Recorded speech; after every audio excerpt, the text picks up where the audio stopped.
Student I am going to discuss about blood disorder from microbiology, जो कि हमने blood देख लिया था और ब्लड बॉडी फ्लूइड देख लिया था। तो आज हम देखेंगे ब्लड के डिसऑर्डर, जो कि बहुत ही शॉर्ट में समराइज़ करूँगी कि टाइप्स ऑफ ब्लड डिसऑर्डर्स, और उसको जल्दी से फिनिश करेंगे। उसमें हम पूरा डिटेल में नहीं देखेंगे, सिर्फ हम अकॉर्डिंग टू द माइक्रोबायोलॉजी यहाँ पे उसको सिर्फ उसके बारे में देखेंगे कि कितने टाइप के डिसऑर्डर होते हैं जो कि रिलेटेड टू ब्लड होगा। ठीक है, तो स्टूडेंट्स अगर जो नए व्यूवर्स हैं, अगर वो चाहते हैं कि इसी तरीके से उनको वीडियो जो है वो उसमें नोट्स प्रोवाइड हो और उससे वो उसको अंडरस्टैंड कर पाए वीडियो के थ्रू, और उसको अपने नोट्स प्रिपेयर कर लें नोटबुक में, तो वो जो है उसको सब्सक्राइब कर लें, और सब्सक्राइब के बगल में जो बेल आइकन है उसको भी प्रेस कर दें, जिससे कि जो भी वीडियो इसमें अपलोड हो जो कि रिलेटेड टू एजुकेशन ही होती हैं वो आपके काम की होंगी तो उसे ले लीजिएगा, और अगर आपके काम की नहीं होंगी तो उसको स्किप कर दीजिएगा। तो नोटिफिकेशन आपको तभी मिल पाएगा जब आप बेल आइकन भी प्रेस कर देंगे सब्सक्राइब करने के साथ ही। तो चलिए स्टार्ट करते हैं। तो जो ब्लड होते हैं इसके बहुत सारे कॉमन डिसऑर्डर्स होते हैं, जो कि हैं अनीमिया। सबसे पहले जो होता है अनीमिया को हम देखेंगे, तो ये क्या होता है। इसमें जो होता है ब्लड, जो पर्सन होता है वो कैसा दिखने लगता है, पेल दिखने लगता है, और इसलिए उसको रेफ़र करते हैं कि refer to as looking anaemic. तो इसलिए जब पेशेंट पेल दिखने लगता है, जो भी पर्सन होता है वो पेल दिखता है, तो उसको जो होता है उसको एनीमिक कहते हैं कि मतलब तुम एनीमिक लग रहे हो। और इट अपियर एज इट, मतलब ये क्या होता है कि it appears as if his or her blood lack the require amount of RBCs. मतलब कि जो भी कोई पर्सन है उसके ब्लड में जो होता है, इसमें क्या होता है कि जो आरबीसीज का जो अमाउंट होता है रेड ब्लड सेल का, वो बहुत ज़्यादा कम हो जाता है नॉर्मल के कंपैरिजन में। ठीक है, which are responsible for giving bright colour. मतलब कि जो आरबीसी का काम होता है तो वो क्या होगा, अब उससे अल्टर्ड होगा, यानी कि वो काम उनका प्रॉपर नहीं हो पाएगा, जो कि आरबीसी का काम है ब्लड को red colour, bright red colour provide करना, तो वो नहीं हो पाएगा। तो यहाँ पे इसके जो एनीमिया के जो टाइप्स हैं वो हैं, ये एनीमिया जो होता है डिफरेंट टाइप ऑफ हो सकता है। सबसे पहले हम देखते हैं हीमोलाइटिक एनीमिया। ये जो डिजीज़ होती है ये mass destruction of red blood cell की वजह से होती है, यानी कि जो आरबीसीज के जो सेल होते हैं बहुत ज़्यादा नंबर में क्या हो जाते हैं, डिस्ट्रॉय हो जाते हैं। और इसका जो रिजल्ट होता है उससे क्या होता है कि जो रेशियो होता है ब्लड से, मतलब ब्लड में, जैसे कि जो अदर सेल्स का जो रेशियो होता है और जो प्लाज्मा होता है उनके कंपैरिजन में ये क्या रहता है, बहुत ज़्यादा कम हो जाता है इसका रेशियो आरबीसी का। ठीक है, और आरबीसी का जो RBC responsible for the transport of oxygen. तो आरबीसी जो होती है पूरे बॉडी में ऑक्सीजन का ट्रांसपोर्ट करती है। तो उससे क्या होगा कि जब ऑक्सीजन इसका लेवल कम हो जाएगा आरबीसीज का, तो ऑक्सीजन का लेवल भी क्या हो जाएगा बॉडी में, कम हो जाएगा बहुत ज़्यादा, मतलब कम सप्लाई हो पाएगा। और आयरन डिफिशिएंसी एनीमिया है सेकंड कॉज, सेकंड टाइप। तो इसमें क्या होगा कि जैसे इसके नाम से लग रहा है कि आयरन टाइप ऑफ अनीमिया में हमने देखा आयरन डिफिशिएंसी अनीमिया। तो इसमें क्या होता है कि एज़ पर इट्स नेम, मतलब अपने नाम के अनुसार ये जो होता है डिसऑर्डर बॉडी में आयरन की कमी के कारण होता है। जैसे इसके नाम से ही लग रहा है कि आयरन डिफिशिएंसी। ठीक है, आयरन की कमी can be due to insufficient intake of food over long period of time. ठीक है, और mal absorption of iron into the blood stream from the diffusible food into the stomach. Mean कहने का क्या है कि जो आयरन की कमी जो होती है लंबे समय से, मतलब कब होगी, जब पर्सन जो होता है क्या करता है, इनसफिशिएंट इनटेक करता है फूड का, यानी कि जितना उसकी रिक्वायरमेंट होती है बॉडी की उतना वो ले नहीं पाता है, और एक दिन में नहीं, मतलब लॉन्ग टाइम से उसका ऐसा चलता है, मतलब बहुत लंबे टाइम से वो ठीक से इनटेक नहीं कर पा रहा है फूड का। तो क्या होगा उसको या फिर उसको माल अब्जॉर्प्शन भी बोलेंगे, यानी कि अगर वो ले भी रहा है तो जो आयन है उसका माल अब्जॉर्प्शन हो रहा है उसके ब्लड स्ट्रीम में, यानी कि जो उसका स्टमक है उसमें जो भी फूड प्रोवाइड किया जा रहा है, जो भी वो फूड उसमें जा रहा है स्टमक में, तो उसमें क्या होता है कि जो ब्लड स्ट्रीम में जो होती है उसका माल अब्जॉर्प्शन हो जा रहा है, यानी कि अब्जॉर्प्शन नहीं हो पा रहा किसका, आयन का। तो इसके वजह से क्या हो जाएगा, मतलब उसका जो अब्जॉर्प्शन होगा वो अल्टर्ड हो जाएगा, ठीक से नहीं हो पा रहा, ब्लड स्ट्रीम में नहीं पहुंच पा रहा आयन। तो ये हो जाता है, ये वाला एनीमिया कॉज हो जाता है। ये आप देख पा रहे होंगे, ये हो गया नॉर्मल। ठीक है, नॉर्मल में देखिए आरबीसी जो होती ये है, और इसमें जो प्लेटलेस है और डब्ल्यूबीसी, ये वाइट कलर का डब्ल्यूबीसी है और येलो कलर के प्लेटलेस है, ये नॉर्मल है। अब यहाँ पे देख लीजिए जो अनीमिया है उसमें क्या हो रहा है, आरबीसी का लेवल क्या हो गया, कम हो गया, क्योंकि जो ये है इसमें डब्ल्यूबीसी दिख रहे हैं, प्लेटलेस दिख रहे हैं, आरबीसी कम दिख रहे हैं। क्यों? क्योंकि इसका अब्जॉर्प्शन ठीक से नहीं हो पाया है। ठीक है, तो अब है थर्ड वाला है मेगालोब्लास्टिक एनीमिया। इसमें क्या होता है कि रेड ब्लड सेल है वह लाइफ, जो रेड ब्लड सेल की जो लाइफ होती है स्पैन ऑफ अबाउट 120 डेज, उसकी लाइफ जो होती है 120 डेज़ की होती है आरबीसीज़ की। ठीक है, देयरफॉर जो न्यू आरबीसीज़ होती हैं वो कंटिन्यूसली क्या होती है, प्रोड्यूस होती है इन द बॉडी। तो जैसे जैसे एक 120 डेज़ का जब इनका टाइमिंग होता है तो इनके डिस्ट्रॉय होने से पहले क्या हो जाएगी, न्यू जो आरबीसी है वो प्रोड्यूस हो जाती है। तो इसलिए क्या होता है, ये बनती रहती है। The new form RBC need vitamin B12 and folic acid without which they remain immature. तो जो ये नई बन रही है इसको क्या चाहिए, इसको मेच्योर होने के लिए विटामिन B12 चाहिए और फॉलिक एसिड चाहिए। जब इसको विटामिन B12 भी नहीं मिल पाएगा, फॉलिक एसिड भी प्रॉपरली नहीं मिल पा रहा, तो ये क्या हो जाएंगी, इमेच्योर हो जाएंगी और नॉन फंक्शनल हो जाएंगी, यानी कि इनका फंक्शन नहीं हो पाएगा जैसे कि होना चाहिए और ये इमेच्योर हो जाएगी। But this disorder due to deficiency of folic acid, इसलिए हम बोल सकते हैं कि ये जो डिसऑर्डर है ये फॉलिक एसिड के कमी के वजह से हो रहा है, क्योंकि उसने क्या नहीं करा। ये देखिए, ये है न्यूट्रोफिल्स हैं, ये हाइपर सेगमेंटेड न्यूट्रोफिल्स हैं।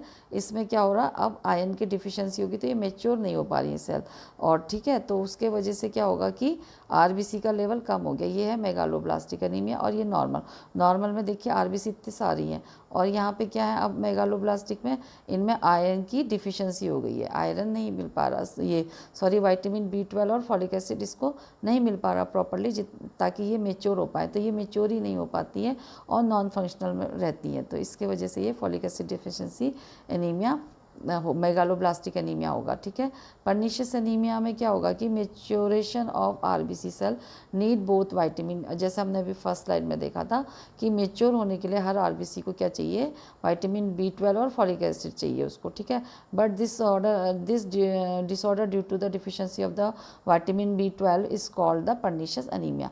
विटामिन B12 की कमी के वजह से ये वाला कॉज होता है एनीमिया, इसको बोलते हैं पर्निशियस एनीमिया। ठीक है, तो ये देख लीजिए आप, पर्निशियस एनीमिया ये है। इसमें क्या हो रहा कि जो ये फंडस है, बॉडी है, ड्यूडिनम है, लैक ऑफ इंस्ट्रक्टिव फैक्टर हो गया। इसमें जो होता है ये विटामिन B का जो होता है वो अब्जॉर्प्शन नहीं हो पा रहा है ब्लड वेसल्स में, जो भी विटामिन B12 है उसका अब्जॉर्प्शन नहीं हो पा रहा। तो क्या हो जाएगा, B12 के जब अब्जॉर्प्शन नहीं हो पा रहा प्रॉपरली तो उसकी कमी हो जाएगी, जिसकी वजह से पर्निशियस एनीमिया कॉज होगा।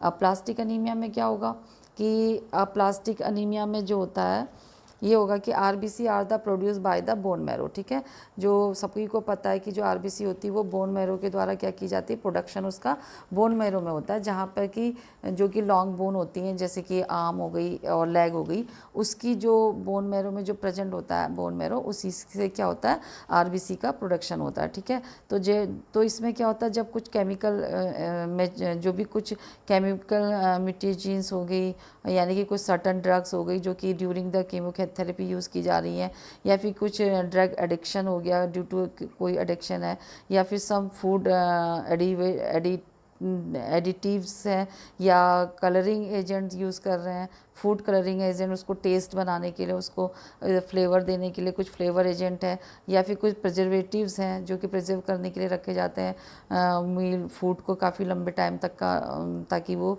बना रहे, कुछ ऐसे इंग्रेडिएंट होते हैं। तो उसके वजह से और रेडिएशन के वजह से, सर्टन डिजीज़ कंडीशन की वजह से भी क्या होता है, कुछ रेडिएशन हो सकती है या कुछ सर्टन डिजीज़ हो सकती है, में affect the normal function of bone marrow. तो बोन मैरो का फंक्शन क्या हो जाता है, अल्टर्ड हो जाएगा, यानी कि वो नॉर्मल फंक्शन नहीं कर पाएगा, जो उसका नॉर्मल फंक्शन क्या है, सेल को प्रोड्यूस करना, जो कि आरबीसी है, तो वो आरबीसी को प्रोड्यूस नहीं कर पाएगा। It is the disease cause by the mall function of bone marrow. तो इसलिए हम कह सकते हैं कि ये जो डिजीज़ है ये जो बोन मैरो के माल फंक्शन यानी कि प्रॉपर फंक्शन ना होने की वजह से ये हो पा रही है। बोन मैरो सेल का क्या नहीं हो पा रहा, फंक्शन नहीं हो पा रहा, which can not produce the RBC corpuscle. तो ये क्या नहीं कर पा रहे, आरबीसी की सेल्स को प्रोवाइड नहीं कर पा रहे। ये हो गई आरबीसी, डब्ल्यूबीसी भी नहीं हो पा रहा है, आरबीसी भी नहीं प्रोड्यूस कर पा रहे, प्लेटलेट्स भी इस पर प्रॉब्लम आ रही है। तो कहने का मतलब कुछ डिजीज़ कंडीशन ऐसी है। कौन कौन सी कुछ एजेंट्स हो सकते हैं, जो कुछ एजेंट जो केमिकल और सर्टन ड्रग्स हो सकती हैं, कुछ कीमोथेरेपी से रिलेटेड, कीमोथेरेपी किसी को चल रही है तो वो हो सकती है, उसके ड्रग जो हो सकती हैं कीमोथेरेपी से रिलेटेड, कीमो दिया जा रहा है, या फिर कुछ एडिक्शन अगर पर्सन कर रहा है, या फिर कुछ फूड को टेस्ट बनाने के लिए उसका जो फ्लेवरिंग और उसकी जो प्रिजर्वेशन और ये सब चीज़ें के वजह से, कलरिंग, इसके वजह से भी हो सकता है, कुछ रेडिएशन के कांटेक्ट में आएंगे तो हो सकता है, या कुछ ऐसी डिजीज़ कंडीशन है जिसमें कि क्या हो जाती है, बोन मेरो अफेक्ट हो जाती है और आरबीसी का प्रोडक्शन नहीं कर पाती, इसी को बोलते हैं अप्लास्टिक एनीमिया। ठीक है, तो यहाँ पे हीमो, अब हम देखते हैं दूसरा, अभी तक तो ये एनीमिया चल रहा था, अभी हम देखते हैं हीमोफीलिया।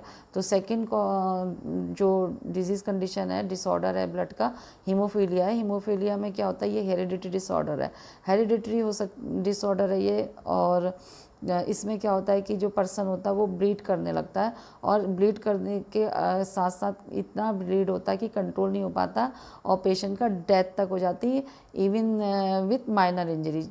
एक छोटी सी इंजरी या उसको कट लग जाए तो ब्लड क्या होगा, कंटिन्यू जो होता है वो लीक होता रहेगा, और उसमें क्या हो जाती है, इन एबिलिटी होती है ब्लड क्लॉट की, मतलब ब्लड क्लॉट की एबिलिटी नहीं हो पाती, क्लॉटिंग फैक्टर कम होता है, तो इसके वजह से वो क्लॉट नहीं हो पाता, कंटिन्यू ब्लीड करने से पर्सन की डेथ भी हो जाती है। अब आप यहाँ पे देख सकते हैं, ये है, ये ऊपर वाला जो है ये हीमोफीलिया है, और जो सॉरी ये जो है हेल्दी है ऊपर वाला जो ग्रीन से है, और जो इधर नीचे है ये है हीमोफीलिया। ठीक है, तो इन सब की जो ब्लड वेसल्स देख लीजिए आप, ये नंबर 1 में क्या है, ये नॉर्मल ब्लड वेसल्स है। ठीक है, अब ये दूसरी में क्या है, उसको यहाँ पे इंजरी हुई है और यहाँ पे क्या हो रहा है, ब्लड जो होता है वो जो हो गया वो आउट हो रहा, मतलब कि यहाँ पे से उसको ब्लीडिंग स्टार्ट हो गई। अब यहाँ पे क्या हो गया, क्या हो रहा है थर्ड वाले में, कि जो प्लेटलेट्स होते हैं, यानी कि जो हमारा क्लॉटिंग फैक्टर्स होंगे वो उसको उसके और इसकी हेल्प से क्या हो रहा है, यहाँ पे ये प्लग हो जा रहा है, यानी कि ये बंद हो जा रहा है, यहाँ पर क्लॉटिंग फैक्टर